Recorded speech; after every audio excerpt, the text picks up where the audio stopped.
প্রতিদিন তো কমপক্ষে 2টা, কাইলে 2টা করছে। 2টা ছাড়া ওয়াজ চলবেই না, নিম্নে 2টা লইতেই হবে, আমাকে মান্যত করা, বুঝলেন না? তুমি 10টায় দেবা বয়ান, আমি হেন ওই ঘাস কাটবো, আমার মাদ্রাসা চালাই তুইব, তা তোমার তো বলা যাইব না তুমি আমার 10 লাখ দাও। তো কষ্ট করে 2-4টা কইরা মানুষ যদি হাদিয়া দেয়, দিয়া সংসার, মাদ্রাসা, শিক্ষক, ছাত্র হালাল ভাবে, আমরা তো আর আকাম করি না, সিনেমা হল করি না, গাঞ্জা খাওয়াই না, মানুষের ক্ষতি করি না, মাদ্রাসা করি। এমন একটা জায়গা লইছি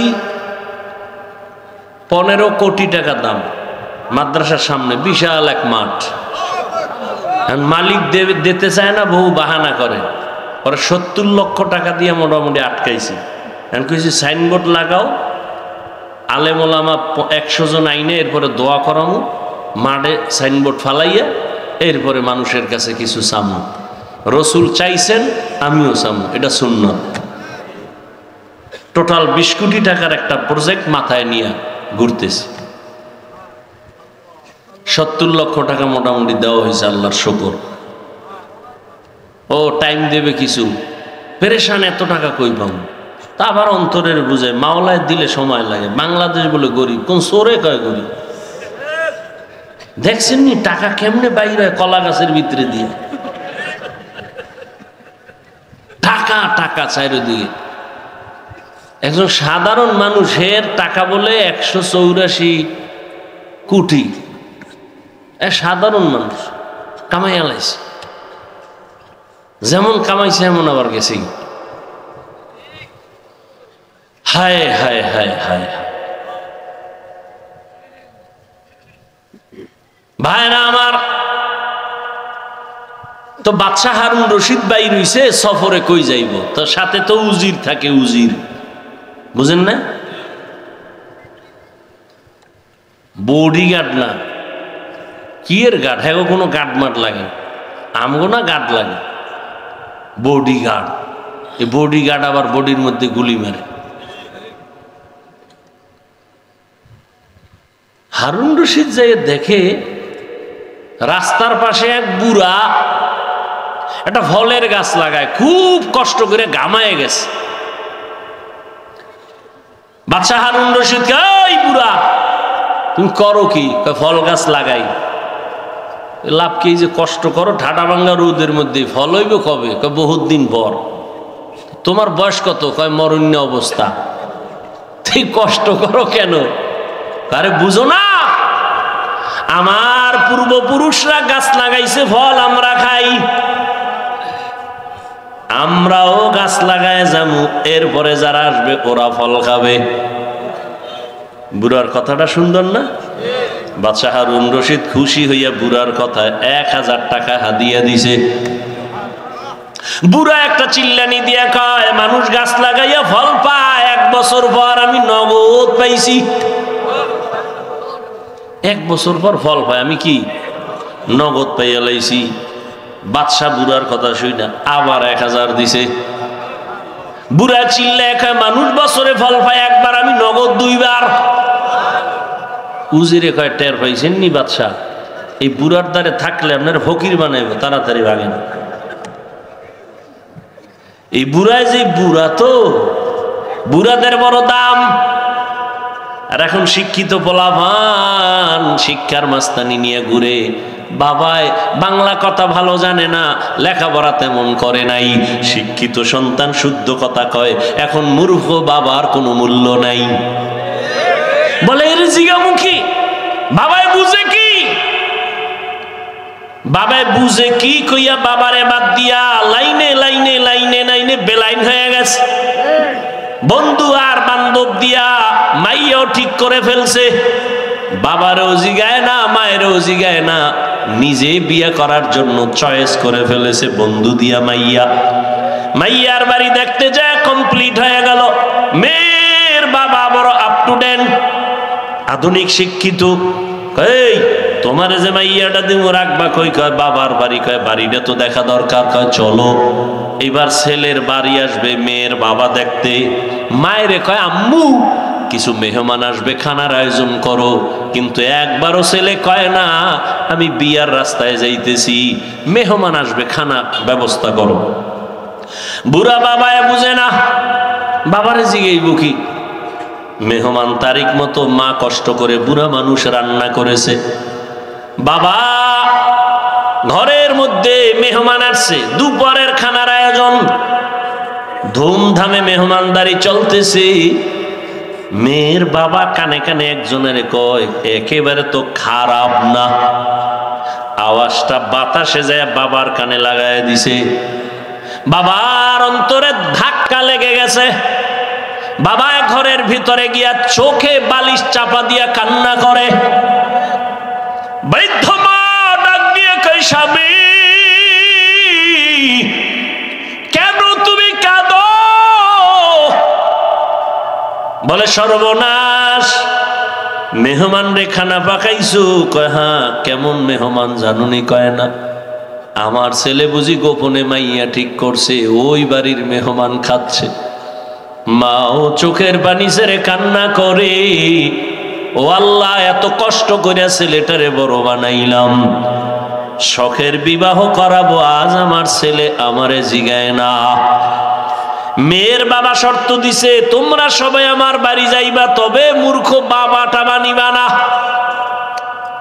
এ মুরব্বি টুরব্বি লাগবে না, মুরব্বির এখন দাম নাই। ছেলে বাবার কান্না দেখে এক পর্যায়ে দুর্বল, মাপ চাইয়া কয়, বাবা মাফ করে দাও, আমি তো এই কাম ঘটায় ফেলছি, এখন যাব, তোমারে তো নিতে নিষেধ করছে, কি করা যায়? বাবা তুমি কষ্ট নিবা না। বাবা যতই কষ্ট নেয়, সন্তান আইসা মাপ চাইলে আর অন্তরে কিছু রাখে না। এর নাম বাবা, এর নাম মা, অন্তরে কিচ্ছু রাখে না। বাবায় পরামর্শ দিয়ে কয়, রে সন্তান,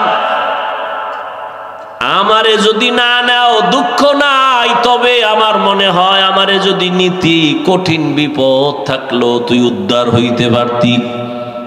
ছেলেকে আবার বিপদ কি কয় জানি না। ছেলেটাও বুদ্ধি কইরা বাবার একটা গোপন বক্স বানাইয়া ওই বক্সের মধ্যে ঢুকায়া বাবারে নিছে।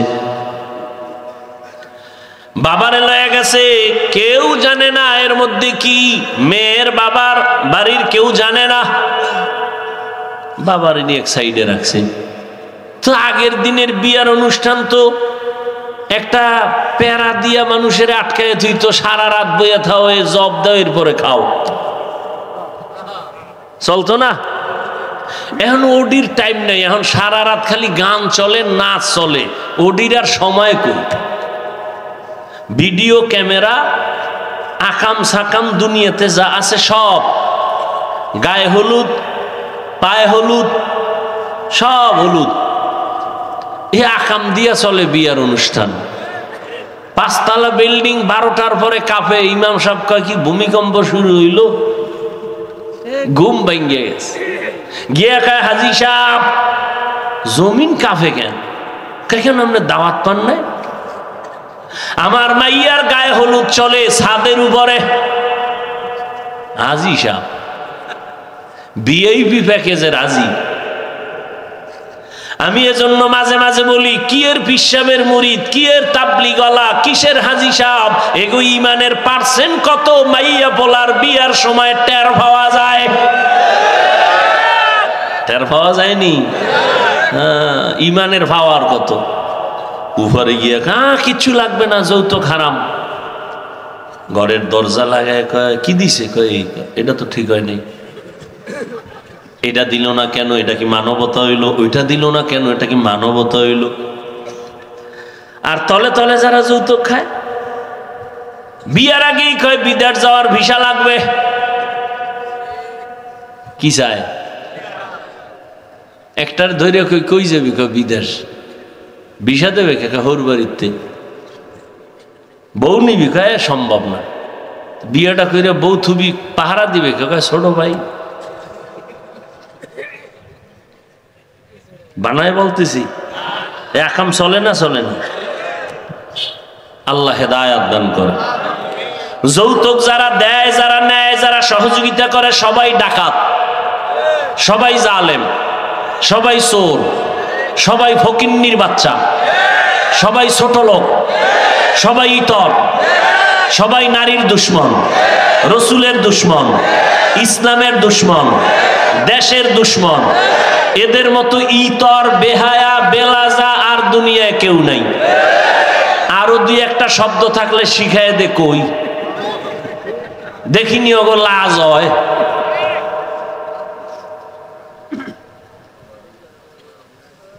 আল্লাহ হেদায়াত দান করুন। এক যুবক কয় এত কিছু হই না, আর ভাল লাগে না, নিয়ত পাল্টাই লাইস, খামু না, দেখি কি হয়। ফট করে কয় দুঃখ কি, আব্বা তো মান্নত করছে, ওটা খাইবি। এরকম বাপ আছে না? মাইয়া হইলে খুব বেজার, ছেলে হইলে। আর রহমতের নবী বলেন আমি 4 কন্যার বাবা, আমার কোনো ছেলে নাই। ও কন্যার বাবারা, একটা কন্যা যদি পাও একটা জান্নাতের মালিক। একজনে খুশি হয়ে আমি 4টে পাইছি, আমি 4 জান্নাতের মালিক। কয় মাইয়া? কয় জান্নাতের মালিক? মাইয়ারা কি আরে কয় এরা আবার গ্রামীণ ব্যাংকের মালিক। কি কায়দা ভাইরা আমার।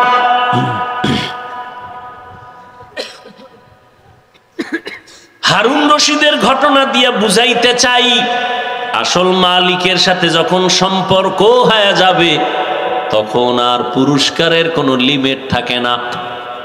ঠিক আমার মালিকের সাথে যত বন্ধুত্ব হয়ে যায় তখন আর কোনো আলাদা পুরস্কার নাই। আল্লাহ কয় রোজাদার আমি আল্লাহ তোর নিজের পুরস্কার হয়ে গেলাম, আমি আল্লাহ তোমার হয়ে গেলাম, তুমি আমার হয়ে গেছো, তোমার কোনো ভয় নাই। এই রমজানের মাধ্যমে তুমি তাকওয়া অর্জন করো, গুনাহ থেকে নিজেরে কন্ট্রোল করো। রোজার দ্বারা তাকওয়া যেই পরিমাণ অর্জন করা যায় অন্য আমলের দ্বারা এই পরিমাণ অর্জন করা যায় না।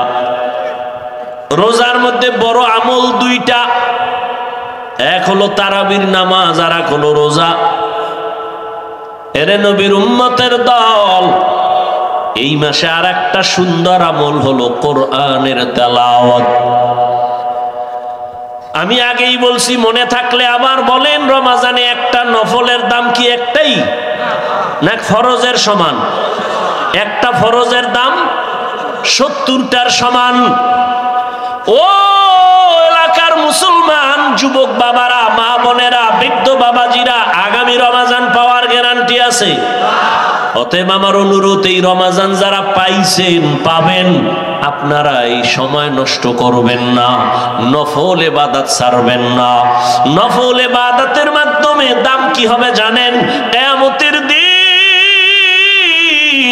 ফরজ আমলের যত ঘাটতি হবে সব নফল দ্বারা পূরণ হবে। অথচ আপনাকে কে জানি বয়ান দিছে নফল লাগে না, অথচ স্পষ্ট হাদিস ফরজ আমলের ঘাটতি পূরণ হবে নফল আমলের দ্বারা। আর রমজানে একটা নফল ফরজের সমান। এই রমজানে নফল ছাড়বেন কেন? ও তারাবি পড়নেওয়ালা বাবারা, আপনারা নফল যত পারেন বাড়ায় পড়বেন, কমপক্ষে 20 রাকাত যেন তারাবি হয়। 8 রাকাত নিয়ে কেউ দ্বন্দ্বে যাইয়েন না, কোনো দূরত্ব নাই, ইবাদত আল্লাহর জন্য করবেন। যদি কেউ ওয়াদাই করে ফেলেন যে আমি 8 রাকাতের বেশি তারাবি পড়ব না, তার কাছে আমার মোহাব্বতের আওয়াজ হলো ঠিক আছে, মেনে নিলাম।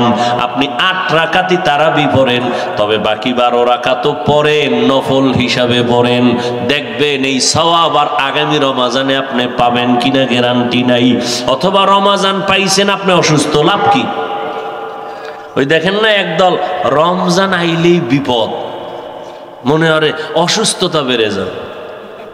আছেন এরকম কিছু মানুষ?